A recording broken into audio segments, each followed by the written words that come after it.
Totoo nga pala yung sabi ng mga magulang natin dati. Mahirap kumita ng pera.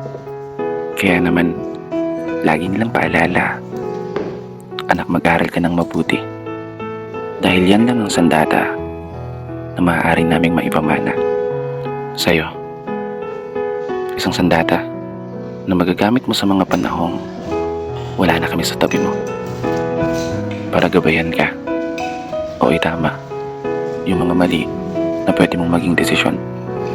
Lalo sa sitwasyon na tanging sarili mong lakas ang ituturing mong pundasyon para harapin yung mabibigat ng mga pagsubok at hamon.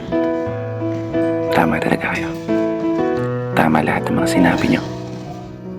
Eto na po yun. Ako, laban sa mundo. Ako, para sa pangarap ko.